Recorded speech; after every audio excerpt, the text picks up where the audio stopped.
Hey there, Julia here. Today is very exciting because I'm sharing with you my main planner for 2026. We'll go through the specs, the layout, of course, but I'll also show you what I've set up, how I plan to use everything, and even some supplemental pieces that I'm using alongside the planner. But before we get into it, let's talk about what I'm coming from briefly. So in 2025, I use a 2-book system. This is the Faded Chronicle TN Undated Planner. I do have an entire video on my pain points, but I think the main issue with this planner is actually that it's not available as is for 2026. There are some changes that really didn't fit with what I wanted to do for 2026, and I wanted to size up to one of my favorite sizes, B6. So for 2026, I am using the 2026 Sterling Ink Common Planner. This is the horizontal compact full year in mist blue. So the cover that I have it in is actually a Moterm cover. I used this one back in 2024 with my Paper Test Designs planner, and I really enjoyed it. I just did a quick wipe of it, changed the pen right here, and to me it looks brand new. And I had a really good experience with it, so I don't see why I needed to get a new cover. I love that we have the pockets here. I love to put decorative things in here. There's pockets on both sides that are different pockets, which is really nice. A pocket back here, which right now I just have the little Sterling Ink print that came with the planner. It does have a year in review here. I might use this for something, I don't know, other than a pencil board. There are several pockets back here and a large secretary pocket in the back. I had no complaints with this cover in 2024. Also has 2 bookmarks, and I don't plan on having any complaints moving into 2026. So the basic specs on this planner is that it has a grid ruling. The paper isn't bright white, but it is white. We do have some markers showing the mid section of every page, which will be nice, especially for these back pages. If I do want to split it in half or split it in quarters, it'll be easy to do without counting and thinking about it too hard. So I really appreciate that. I think the grid size, did I write down the grid size back here? Yes. So the grid size is 3.7 millimeters by 3.9 millimeters. It seems okay for my handwriting size.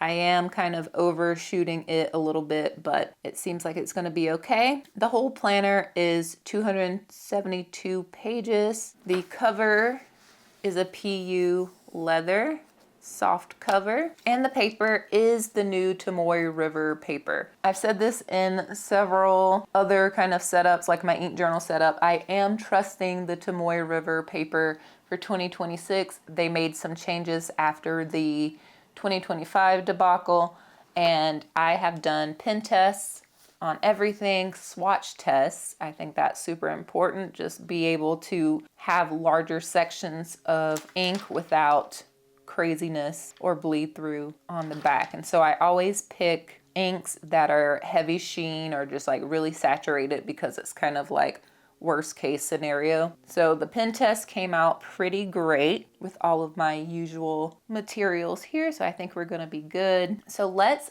go through the spreads that I've set up already and the layout and how I think I'm going to make this work for me in 2026. So opening up here on this like cover, inside cover in this first page, I do have just a little clear folder here for any notes or any quick things that I may want to just stash in the front, a place for my contact information if I do misplace my planner or leave it somewhere. This has not happened yet, but I know if I don't do it, something's gonna happen and then I will have lost my planner forever. So I don't have anything on this intro page yet. Maybe it will be a place for cute little notes or stickers or just some fun decoration.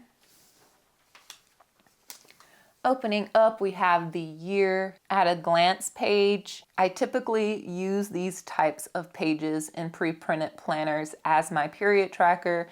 It is unfortunate that it's literally the first thing that you see when you open the planner, but it is what it is. I find that it is useful to just use like a little dot marker and dot the days of my period and just have a little prediction date and all of that. So I always use my year at a glance for that.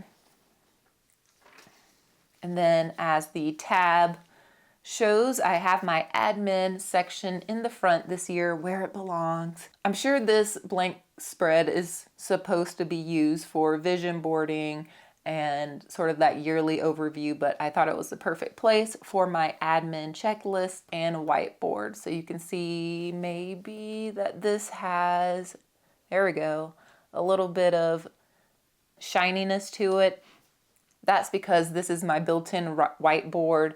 I call it my reusable spread. I do have, it's getting old now, but it's still relevant, the video on how to execute this, but I love having this in my planner. I use it every week. I actually need to put the reusable sections over these boxes, but I will have a checklist that I do every Monday that are admin tasks. And I will just go through with my dry erase marker and just check those off. And then when I come back the next week, I'll erase and go again. This is usually used for scratch math or to temporarily hold information that I don't need anywhere else as I'm doing things on this checklist. So I always like to have this marked with a tab or something so I can come back to. Going very simple with my 2026 cover page. Just using the grids to create this kind of like block, futuristic looking lettering style.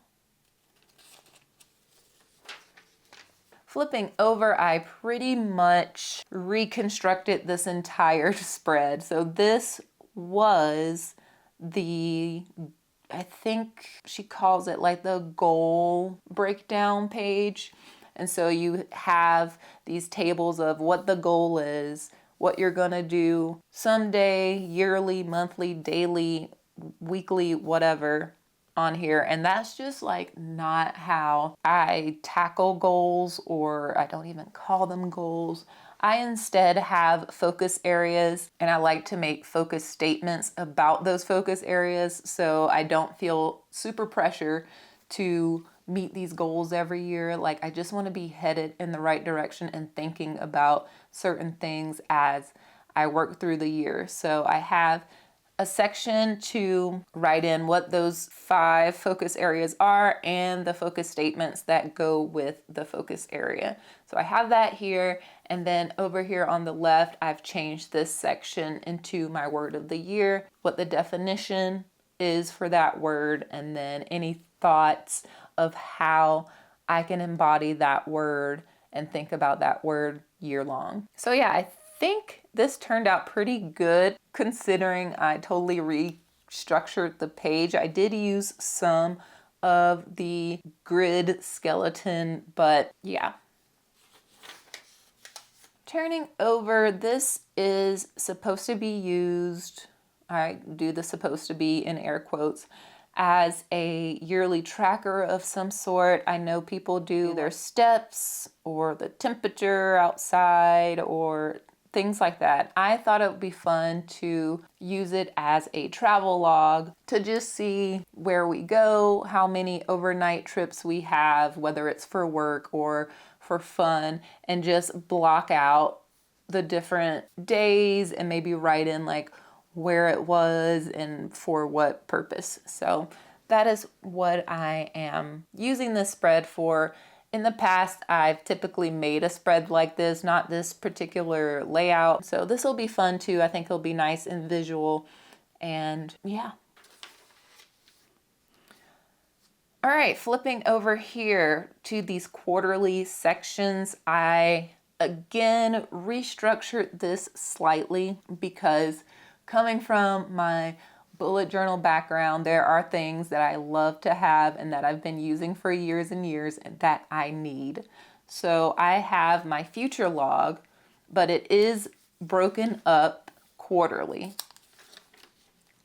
So there are 4 pages here of the future log with mini calendars. These are mini calendar stickers from my Etsy shop, and they fit perfect here. I have washi tape here. I don't know if it was necessary, but it just has like little dates here and the days of the week that they fall on. And I have had that before in my Paper Test Designs planner, and I've just ignored that. But I was like, you know, why not? Let's just block that off. And so I have my future log here. I'll be putting in any dates, appointments, meetings that I need to remember that aren't in the current month. I'll be listing those out here. And then I have a section down here to list any birthdays in the month. I like to keep those 2 things separated, birthdays and important like meetings or appointments. And then on the left side here, I decided to use this as a section to content plan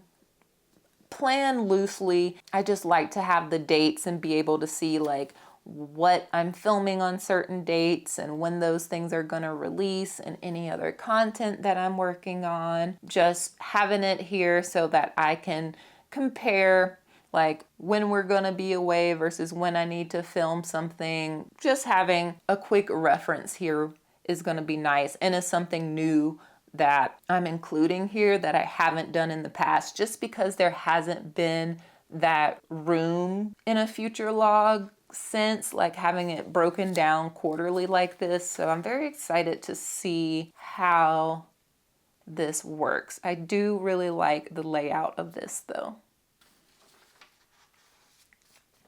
And then we get into a little bit uncharted territory for me personally, having all of my monthlies and weeklies together in sections.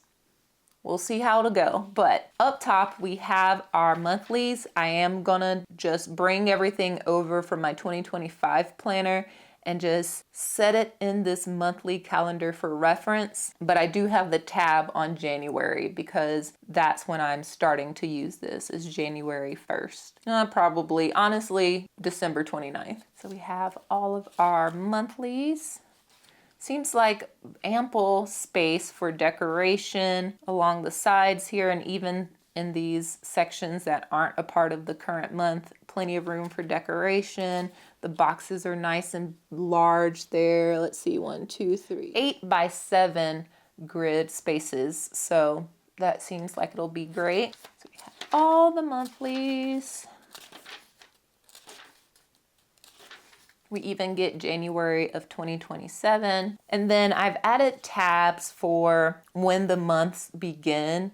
But from here, we moved into the weekly spreads. And so the weekly spreads, they are 1 spread deep. So this is the first one. On the left here, you get this horizontal space for every day. And then you get a memo or a blank page over here. So similar to the Hobonichi weeks, but just larger. And I've always kind of liked that layout. And for the most part, I have done similar things in my 2025 planner. Technically, it's set up similarly. This just goes all the way across, and then this is just blank.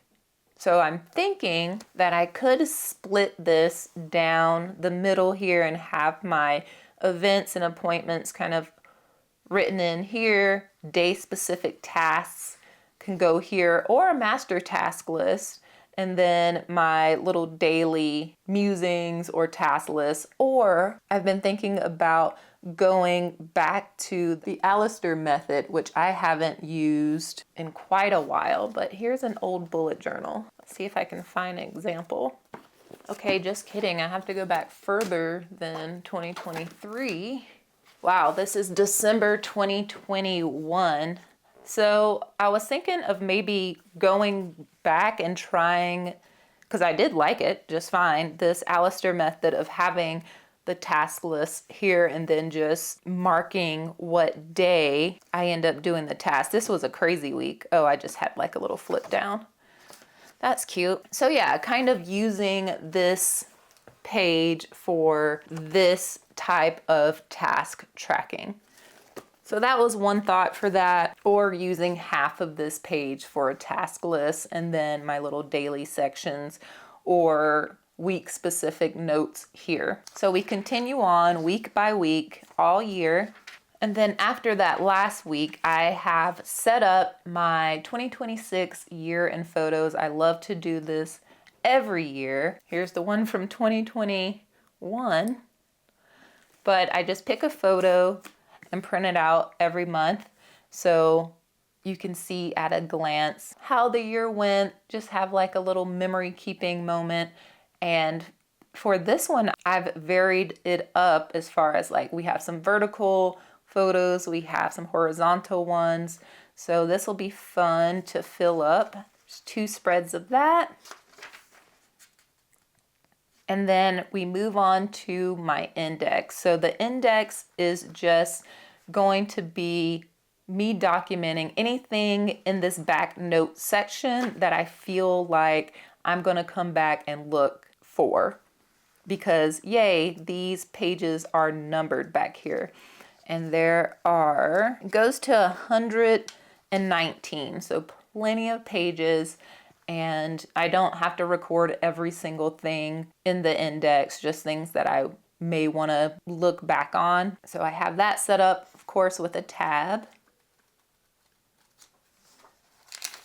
And then in the very back, I know you saw this earlier, I have a pen test page just testing out my most used materials, even a flex fountain pen down here, ink swatches. I do love to have planner specs for my planners in the back so that, you know, when this planner, you know, years later is not online in Sterling Ink's shop, I can still see what the specs are. And then throughout the year, I like to just track things that I like, things that I don't like, so I can make videos like reviewing this planner and just let you know and remind myself what I like and didn't like about the planner experience in here. So that is that. I'm sure this will be filled with stickers and fun things by the end of the year as well. There's plenty of room for this to bulk up. This is, you know, new planner time. Everything is so slim and sleek, but I'm excited for this to get a little meat on its bones, we'll say. And though I am nervous about the setup here, both the batched sections and the one spread weekly, I think I'm gonna make it work. When I'm thinking about it, yes, this is B5, it's huge, but I did bullet journal in A5 as well. And all of my weeklies are a spread, just one spread.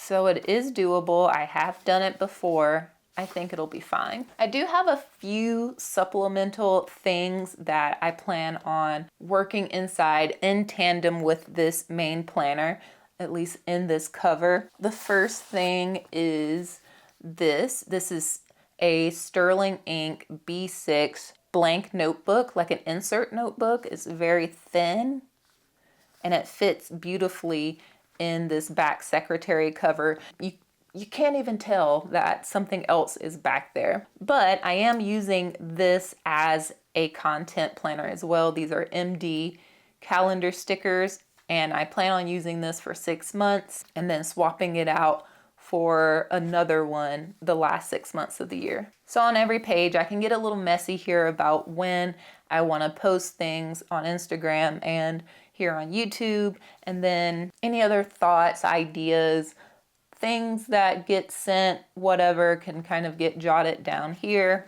Any due dates for things. And then in the back here, it goes to page 64. So I have room back here for outlines, thoughts, ideas, musings, notes when it comes to videos and membership things and all of that. So this is going to be with me more often, which is going to be nice. That was a pain point last year of just kind of content planning on the go in whatever notebook or planner I had with me, and then just kind of, it wasn't chaotic, but I don't like having a specific thing in different places, like when it comes to this whole planner and journal system. So it'll be nice to have this here with this. And then another thing is my mini plotter. And I just keep meeting notes in here. And usually this does not travel with me very far. It's just like for Zoom meetings and for meetings in town, I will write what the meeting is, what time it started and ended, the notes from the meeting, and then I will put it in Notion under said client, under said project, and then once I do that, I rip it out of here. So I always know when I'm up to date with my meeting notes in Notion, that's searchable there, that's categorized there in a way that makes sense for that type of information. So this is just like, I need to write down the meeting notes though, because I need to keep certain things in my brain, and that's the best way for me to do it, is to write it down first. So yes, it is doubling up information sometimes. Sometimes by time I get to Notion, which is usually Monday, the admin day, some of the stuff isn't relevant. So, and if it isn't, I rip it out. It's a blank meeting notebook again. So this is kind of in junction with this main planner. Will this be,